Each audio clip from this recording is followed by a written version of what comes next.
KTR और केसीआर के आंदोलन की वजह से किसान के हित में इसलिए वापस हुआ है। इसके ऊपर आप क्या कहेंगे? क्या बेहतरीन क्वेश्चन पूछे साहब। अब सुनो उसका आंसर आप। केसीआर और टीआरएस पार्टी 7 साल में पार्लियामेंट में उनके जितने भी एमपीज थे खामोश पिन ड्रॉप साइलेंट, मुंह पे उंगलियां लगा के बैठते थे। भजन टीम है उनकी, खाली केसीआर केसीआर और मोदी मोदी अंदर अंदर गाते रहते, ऊपर से केसीआर अंदर से मोदी रहता। अरे मेरे को एक बात बोलो, ये मुख्यमंत्री कब तो भी फार्मर्स के इश्यू के अंदर बात करा, पार्लियामेंट में इनके एमपीज बात करे, कब तो भी धरना करा। आज आप बहुत अच्छा क्वेश्चन करे। कल उन्होंने धरना चौक में बैठे कते, उन्होंने बैठते कि उनका निरंजन रेड्डी उनका एग्रीकल्चर मिनिस्टर आके बोल रहा केसीआर साहब एक ऐसे तगड़े मुख्यमंत्री है, इंदिरा पार्क के पास धरना चौक के पास बैठते कि नरेंद्र मोदी डर के मान लिया और पूरे फार्मर्स के बिल पीछे ले लिया। तो बचपन में जब मैं स्कूल में था तो एक हमारा दोस्त एक वाकया सुनाया था, जंगल में चूहा बहुत दौड़ रहा था कहते, तो पूरी तरह परेशान हो गए, चूहा ऐसा कहीं कुछ दौड़ रहा। तो एक हिरन मिलके चूहे से पूछी, चूहे कहीं को ऐसा भाग रहा तू?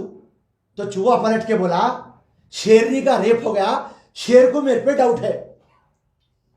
तो वो चूहा केसीआर है। मिल गया आपको आंसर? अच्छा, एक छोटा सवाल फिरोज भाई, अभी कल आज का जो मेरा प्रेस कॉन्फ्रेंस है, ये कल 19 नवंबर को Narendra Modi last year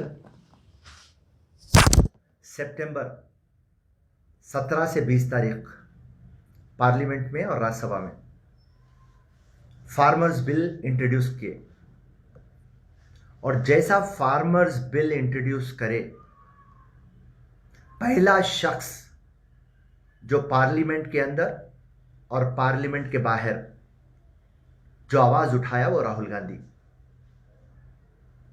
immediate Sonia Gandhi ji का मैसेज आया तमाम हिंदुस्तान के कांग्रेस वर्कर्स को, लीडर्स को, कि आप ये बिल को अपोज करो।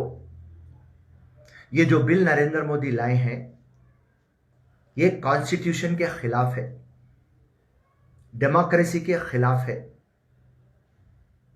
ये फार्मर्स के खिलाफ है। और ये बिल जो उन्होंने लाए ये सिर्फ कॉर्पोरेट कंपनियों को सपोर्ट करने के लिए ये एक ब्लैक लॉ लेके आए। और उस दिन राहुल गांधी जी पार्लियामेंट के बाहर प्रेस कॉन्फ्रेंस में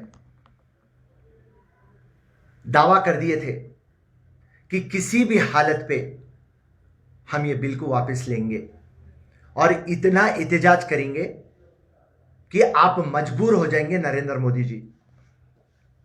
और मैं आपको हिस्ट्री में जाना चाहता हूं, जब 17 से 20 सितंबर 2020 को ये बिल इंट्रोड्यूस करे, उसके बाद में पहला एजिटेशन जो हुआ वो 24 सितंबर को रेल रोको कार्यक्रम हुआ पंजाब में।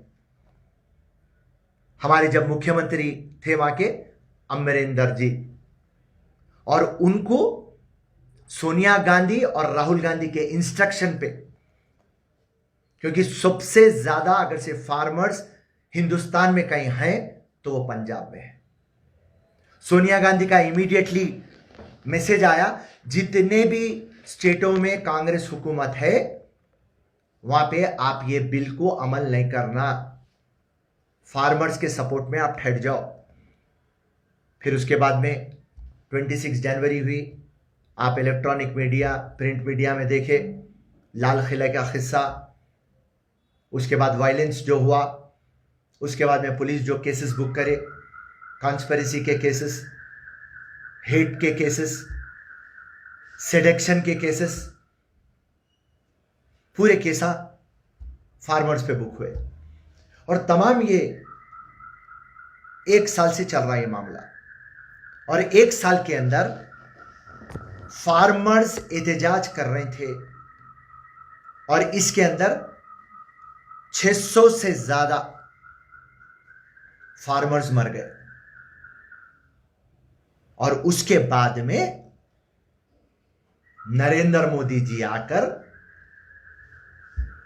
कल गुरु नानक जी की बर्थडे है बोल के मेरे को माफ कर दो, मैं आपको नहीं समझा सका, हमारे में क्षमता कम है, मैं तो फार्मर्स का भला चाहता हूं बोल के फार्मर्स को, मित्रों, मेरे भाइयों, तो मैं बताना चाह रहा हूं कि आज जीते कौन? आज फार्मर्स जीते, अपोजिशन जीता, और अपोजिशन का मैन ऑफ द मैच कौन है? कांग्रेस पार्टी, राहुल गांधी। हारा कौन? बीजेपी हारा, नरेंद्र मोदी हारा, कॉर्पोरेट कंपनियां हारे। और मैं मुबारकबाद देता हूं 62 करोड़ फार्मर्स को, आपको सल्यूट करता हूं, आपके जज्बे को, जो आप डट के बैठे और एक इतिहास रच दिया, और जो ये 600 से ज्यादा फार्मर्स मर गए, वो लोग शहीद हो गए। और कांग्रेस शुरुआत से जय जवान जय किसान का नारा रखती। नरेंद्र मोदी को हम बोले, नरेंद्र मोदी साहब, आप 135 करोड़ के प्रधानमंत्री हैं, आप सिर्फ 10 जनों के प्रधानमंत्री नहीं हैं, आप अदानी, अंबानी, टाटा, आप कभी भी आप इनको सपोर्ट करते हुए आए। और ये फार्मर्स लॉ आप जो लेके आए, उसके अंदर हैरत की बात है, जो फार्मर मेहनत करके अपना माल लेके आता, वो रेट नहीं डिसाइड कर सकता। रेट कौन डिसाइड कर रहा? खरीदार। अरे भाई, बेचने वाला काम ही रेट डिसाइड करता, चाहे वो आम बेच रहा हो या उन्हें घर बेच रहा, जो बेचने वाला उन्हें रेट डिसाइड करता। ये कौन सा अजब का बिल आप उठा के लेके आए नरेंद्र मोदी साहब? और आज फिर से फार्मर्स ये बता दिए कि अवाम, पब्लिक का पावर गवर्नमेंट के पावर से ज्यादा होता। नरेंद्र मोदी को समझ में आ गया कि कॉर्पोरेट कंपनी पैसा दे सकती, वोट नहीं दे सकती। और नरेंद्र मोदी जो आके अपने दोस्तों के सामने बोल रहा और अपनी पार्टी के सामने बोल रहा कि मैं ये फार्म लॉ वापिस ले लिया, फार्मर्स को देख के मैं फिरोज खान बीजेपी पार्टी को बोल रहा हूं, तुम्हारे ना फार्मर्स पे मोहब्बत थी ना आगे रहेंगी। खाली पंजाब और उत्तर प्रदेश के चुनाव को मद्देनजर रखते हुए आप ये बिल वापस लेने का ड्रामा कर रहे हैं।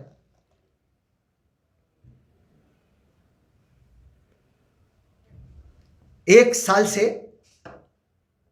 700 से ज्यादा लोग मरे। अगर से एक दो मरे तो बात समझ में आती कि चलो भाई, बीजेपी से, नरेंद्र मोदी से एक्सीडेंट हो गया।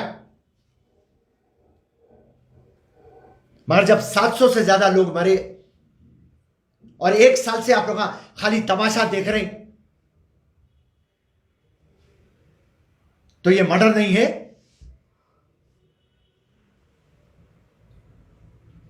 एक्सीडेंट के केस में नहीं आता, ये मर्डर के केस में आता। गवर्नमेंट जिम्मेदारी लेना कैसा हो गया बोल तो आज नरेंद्र मोदी आके मेरे को माफ कर दो। अरे कोई मर्डर करके माफ करता, मर्डर हो गया माफ कर दो, रेप हो गया मैं कपड़े दे दिया माफ कर दो, अरे क्या बचपने के बात है भाई नरेंद्र मोदी तुम्हारे। विश्व गुरु बोलते तुम्हारे को, विश्व गुरु ऐसे गलतियां।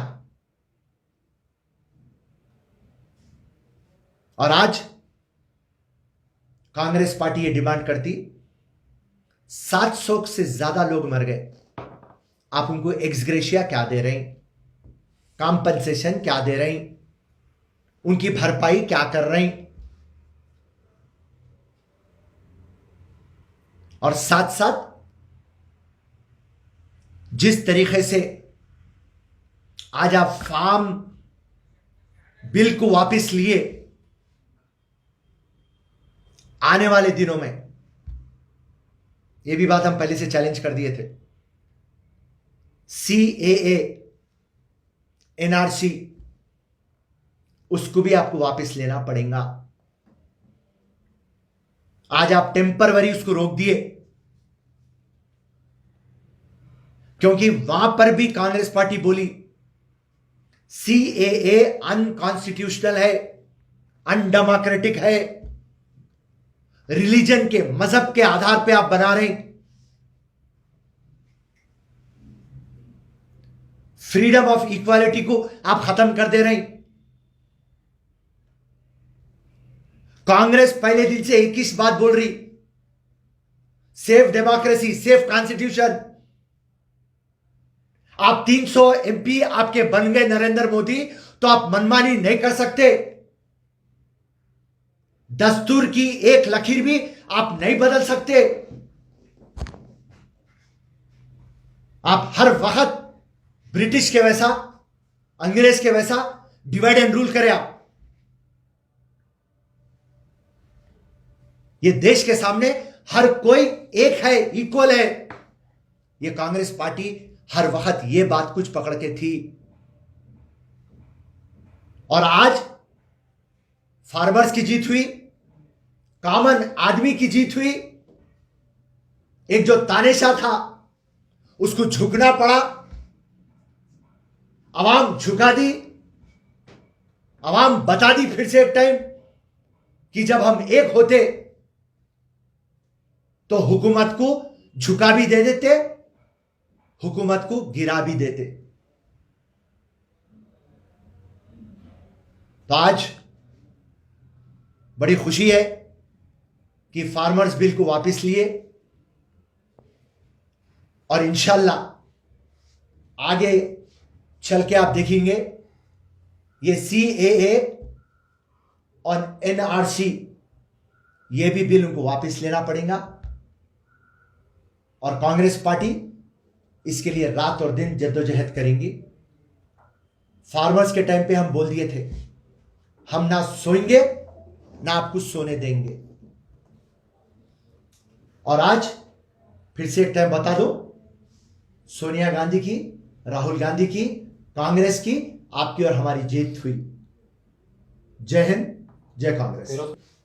तेलंगाना के होम मिनिस्टर जनाब महमूद अली ने एक ट्वीट किया है कि ये बिल KTR और KCR के आंदोलन की वजह से किसान के हित में इसलिए वापस हुआ है। इसके ऊपर आप क्या कहेंगे? क्या बेहतरीन क्वेश्चन पूछे साहब। अब सुनो उसका आंसर आप। KCR और TRS पार्टी 7 साल में पार्लियामेंट में उनके जितने भी MPs थे, खामोश, पिन ड्रॉप साइलेंट, मुंह पे उंगलियां लगा के बैठते थे। भजन टीम है उनकी, खाली KCR और मोदी अंदर अंदर गाते रहते, ऊपर से KCR अंदर से मोदी रहता। अरे मेरे को एक बात बोलो, ये मुख्यमंत्री कब तो भी फार्मर्स के इश्यू के अंदर बात करा, पार्लियामेंट में इनके MPs बात करे, कब तो भी धरना करा। आज आप बहुत अच्छा क्वेश्चन करे, कल उन्होंने धरना चौक में बैठे थे, उन्होंने बैठते कि उनका निरंजन रेड्डी, उनका एग्रीकल्चर मिनिस्टर आके बोल रहा KCR साहब एक ऐसे तगड़े मुख्यमंत्री है, इंदिरा पार्क के पास, धरना चौक के पास बैठते कि नरेंद्र मोदी डर के मान लिया और पूरे फार्मर्स के बिल पीछे ले लिया। तो बचपन में जब मैं स्कूल में था तो एक हमारा दोस्त एक वाकया सुनाया था, जंगल में चूहा बहुत दौड़ रहा था कहते, तो पूरी जने परेशान हो गए, चूहा ऐसा कहीं कुछ दौड़ रहा। तो एक हिरन मिलकर चूहे से पूछी, चूहे कहीं को ऐसा भाग रहा तू? तो चूहा पलट के बोला, शेरनी का रेप हो गया, शेर को मेरे पे डाउट है। तो वो चूहा केसीआर है। मिल गया आपको आंसर। अच्छा, एक छोटा सवाल फिरोज भाई, अभी कल केसीआर जो बैठा, उन्हें बैठना ये खत्म होना, तो केसीआर को पहले से मालूम था क्या कि कल खत्म होने वाला है, बिल उन्हें वापस लेने वाला है? वो मालूम रख के तो नहीं बैठा उन्हें कल एक दिन में जो खत्म हो गया? सुनिए, आप केसीआर को कुछ भी नहीं मालूम। केसीआर धरना चौक पे सिर्फ इसलिए बैठा, हुजूराबाद का जो इलेक्शन था उसके बाद उसको शॉक हो गया, ईटेला राजेंद्र को नहीं हरा सका, 5-5 हजार 6-6 हजार करोड़ पे खर्चा करे बाद भी ईटेला जीत गया, शॉक में है। रेवंत रेड्डी पहले नींद खराब कर दे रहा, फिर यहाँ के ईटेला एक फिर दिन का चैन खराब कर दिया, तो एक हमारा रेवंत रेड्डी रात की नींद खराब कर दिया, ईटेला दिन का चैन खराब कर दिया। तो शॉक में है केसीआर साहब। और केसीआर साहब जो धरना चौक में रखे ना हमारे भाई, ये सिर्फ बीजेपी को और कांग्रेस को गाली देने के लिए वहां पे बैठे। और केसीआर साहब को मैं पूछना चाह रहा हूँ, धरना चौक हटा देना, मैं ऐसा मुख्यमंत्री आया, अब स्टेट के अंदर कोई मसले मसाइल नहीं है, मैं बंगारू तेलंगाना बना दे रहा हूँ, अभी कोई प्रॉब्लम ही नहीं रहना बोल के ये जो मुख्यमंत्री इतने दावे से करा, बात बोला, खाली एक हुजूराबाद का एक चुनाव हारने पे भाई साहब अब धरना चौक के पर बैठे हुए हैं। और मैं आपको एक बात बता दूं, 2 साल या 1.5 साल आप इंतजार करिए, कांग्रेस की हुकूमत आ रही, रेवंत रेड्डी मुख्यमंत्री बन रहा, जैसा धरना चौक पे आप मुख्यमंत्री को देखे ना केसीआर को, इंशाल्लाह एक्स मुख्यमंत्री को आप तिहाड़ जेल में देखेंगे। हुजूराबाद में आप लोग के हाल